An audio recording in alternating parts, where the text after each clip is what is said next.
تو آج کا ہمارا ڈیپ ڈائیو ہے غزوہ خندق پر. اسے غزوہ احزاب بھی کہا جاتا ہے. ٹھیک جی بالکل، یہ نام ہی بہت دلچسپ ہے.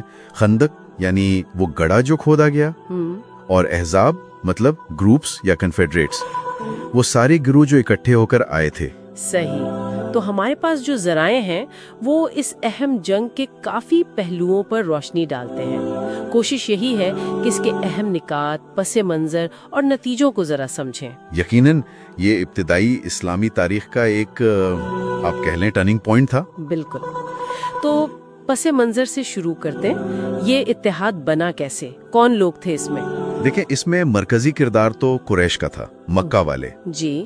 پھر مدینہ سے نکالے گئے یہودی قبیلے جیسے بنو نذیر، انہوں نے کافی بھڑکایا تھا قریش کو اور دوسرے قبائل کو. اچھا. جی. اور پھر مدینہ کے اندر بھی ایک یہودی قبیلہ تھا، بنو قریظہ، اور ساتھ میں غطفان جیسے بڑے عرب قبائل بھی شامل ہو گئے. تو مطلب یہ ایک بڑا منصوبہ بند حملہ تھا. جی ہاں بالکل، منصوبہ بند. مقصد واضح تھا کہ مدینہ کی اس نئی اسلامی ریاست کو ختم کرنا ہے. یہ کوئی چھوٹی موٹی لڑائی نہیں تھی. لشکر کتنا بڑا تھا ان کا اندازاً؟ جو روایات ملتی ہیں ان کے مطابق تقریباً 10,000 کا لشکر تھا. بہت بڑا لشکر تھا اس زمانے کے حساب سے. 10,000. اور مسلمانوں کی تعداد؟ مسلمانوں کی تعداد کافی کم تھی، تقریباً 3,000. تو یہ تو بڑا فرق ہے. جی بہت بڑا فرق تھا. اور یہیں پر وہ مشہور واقعہ پیش آیا، خندق کا. جی خندق کا. حضرت سلمان فارسی رضی اللہ عنہ نے مشورہ دیا. یہ عربوں کے لیے بالکل نئی جنگی حکمت عملی تھی. اچھا، یہ فارسی ٹیکنیک تھی؟ جی فارسی ٹیکنیک تھی. عرب گھڑ سواروں پر بہت انحصار کرتے تھے. خندق کا مقصد تھا کہ ان کے گھوڑے شہر میں داخل ہی نہ ہو سکیں. تو مدینہ کے گرد کھودی گئی یہ خندق؟ پوری طرح گرد نہیں، بلکہ شمال کی طرف سے، جہاں سے حملہ آوروں کے آنے کا زیادہ امکان تھا اور دفاع کمزور تھا. اور اس کا اثر کیا ہوا؟ اثر یہ ہوا کہ حملہ آور بالکل رک گئے. وہ خندق دیکھ کر حیران رہ گئے. انہوں نے پار کرنے کی کوشش کی مگر وہ اس کے لیے تیار نہیں تھے. تو محاصرہ شروع ہو گیا؟ جی محاصرہ شروع ہو گیا، اور یہ تقریباً 27 دن تک چلا. 27 دن؟ یہ تو بہت لمبا عرصہ ہے. مسلمانوں کے لیے یقیناً بہت مشکل وقت ہوگا. بہت مشکل. رسد کی کمی، سردی کا موسم اور مسلسل دشمن کا خوف. اندر سے منافقین کی سازشیں بھی تھیں. پھر ذرائع بتاتے ہیں کہ اللہ تعالیٰ کی مدد آئی. تیز آندھی چلی، شدید سردی پڑی. اچھا. جس سے دشمن کے خیمے اکھڑ گئے، ان کے جانور بھاگ گئے، ان کے دلوں میں خوف بیٹھ گیا، ان کا اتحاد ٹوٹنا شروع ہو گیا. تو وہ پھر واپس چلے گئے؟ جی آخرکار انہیں محاصرہ اٹھا کر واپس جانا پڑا. اس جنگ میں جانی نقصان کتنا ہوا مسلمانوں کا؟ مسلمانوں کی طرف تعداد بہت کم ہے. صرف 6 یا 7 شہداء کا ذکر ملتا ہے. صرف 6 یا 7؟ اتنی بڑی جنگ میں؟ جی.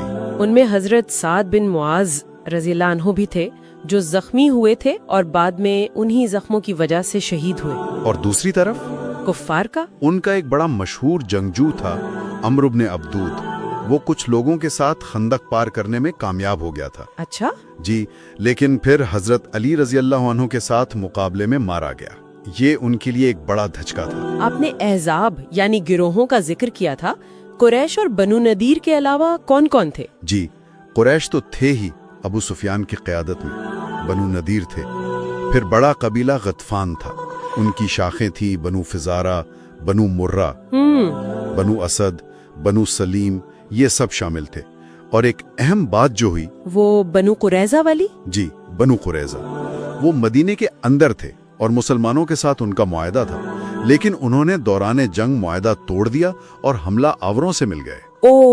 یہ تو بہت خطرناک صورتحال ہو گئی ہوگی مسلمانوں کے لیے. بہت زیادہ. اندر سے بھی خطرہ پیدا ہو گیا.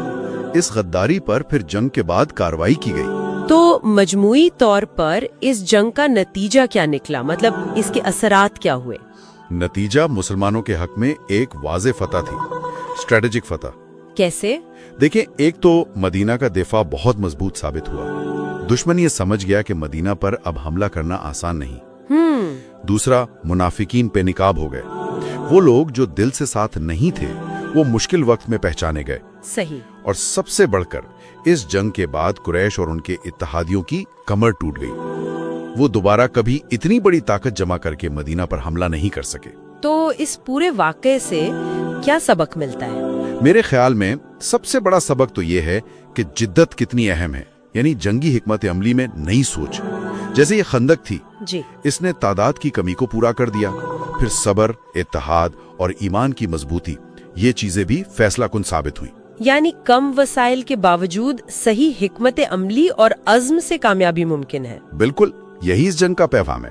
تو آج کے اس ڈیپ ڈائیو میں ہم نے غزوہ خندق یا غزوہ احزاب، اس کی اہمیت کو سمجھا، اس کی خاص دفاعی حکمت عملی کو دیکھا اور اس کے نتائج پر بات کی. جی، اور آخر میں ایک سوال ذہن میں آتا ہے سوچنے کے لیے.